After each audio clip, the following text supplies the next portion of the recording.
Sir Janardhan Reddy ಅವರು ಒಂದು ಆರೋಪ ಮಾಡಿದ್ದಾರೆ ಸರ್. ನೀವು ಜನಾರ್ದನ್ ರೆಡ್ಡಿ ಅವ್ರ ಮೇಲೆ ಆರೋಪ ಮಾಡಿದ್ರಿ, ಅದೇ ರೀತಿಯಾದಂಥ ಆರೋಪ ಸಂತೋಷ್ ಲಾಡ್ ಅವ್ರ ಮತ್ತೆ ನಾಗೇಂದ್ರ ಅವ್ರ ಮೇಲಿದೆ. ಅವ್ರನ್ನ ಸಚಿವ ಸಂಪುಟದಲ್ಲಿ ಇರಿಸ್ಕೊಂಡಿದ್ದಾರೆ. ಗಣಿ ಆರೋಪ ಸರ್, ಅಕ್ರಮ ಗಣಿಗಾರಿಕೆ ಎಲ್ಲ ಅವ್ರು ನನ್ನ ಮೇಲೆ ಏನು ಕೇಸ್ ಇತ್ತು ಅದೇ ಕೇಸ್ಗಳು ನಾಗೇಂದ್ರ ಮತ್ತೆ ಸಂತೋಷ್ ಲಾಡ್ ಕೋರ್ಟ್ಗೆ ಹಾಕಲಿ. Let him go to the court. If there are cases against him, ಅವರು ಕೋರ್ಟ್ಗೆ ಹೋಗಲಿ.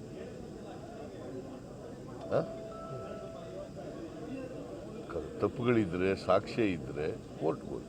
ಅಲ್ಲ, ನೀವು ಹೋರಾಟ ಮಾಡಿದ್ರಿ ಸರ್ ಜನಾರ್ದನ್ ರೆಡ್ಡಿ ವಿರುದ್ಧ. ಹೋರಾಟ ಬೇರೆಯಪ್ಪ. ಅವತ್ತು ಜನಾರ್ದನ್ ರೆಡ್ಡಿ ಇವ್ರ ಮೇಲೆ ಯಾರು ನಮ್ಮ ಹೆಗ್ಡೆ, ಯಾರು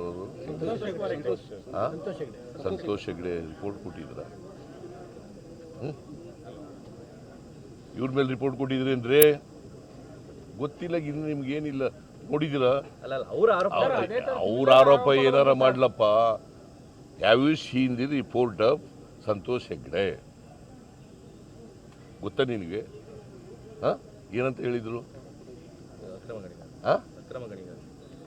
ಏನು ಅಕ್ರಮ ಗಣಿಗಾರಿಕೆನೇ? ಏನು ಓದೆಲ್ಲ ಬರೆಯಲ್ಲ, ಸುಮ್ಮನೆ ಪ್ರಶ್ನೆ ಕೇಳೋದು. ತಿಳ್ಕೊಂಡು ಮಾತಾಡಿ ನೀವು.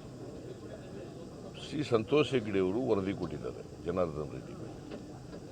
ಜನಾರ್ದನ್ ರೆಡ್ಡಿ ಅವರು ರಿಪಬ್ಲಿಕ್ ಆಫ್ ಬಳ್ಳಾರಿ ಮಾಡಕ್ಕೆ ಹೊರಟಿದ್ದಾರೆ, ಅಕ್ರಮ ಗಣಿಗಾರಿಕೆ ಮಾಡ್ತಾ ಇದ್ದಾರೆ, ಕೋಟಿಗಟ್ಟಲೆ ಹಣ ವಸೂಲು ಮಾಡ್ತಾ ಇದ್ದಾರೆ ಅಂತ ಕೊಟ್ಟಿರೋದು ವರದಿ.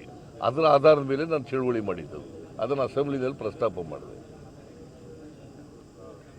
ಅವರು ನನ್ನ ಮೇಲೆ ಜಗಳಕ್ಕೆ ಬಿದ್ದರು, ಯಡಿಯೂರಪ್ಪನವರು, ಜನಾರ್ದನ್ ರೆಡ್ಡಿ ಗುಂಪು ಎಲ್ಲ. ಅದಕ್ಕೆ ನಾನು ಪಾದಯಾತ್ರೆ ಮಾಡಿದೆ. ಓದ್ಕೊಂಡಿದ್ದೀನಿ, ನೀವೆಲ್ಲ ತಿಳ್ಕೊಳ್ಬೇಕಲ್ಲ ನೀನು.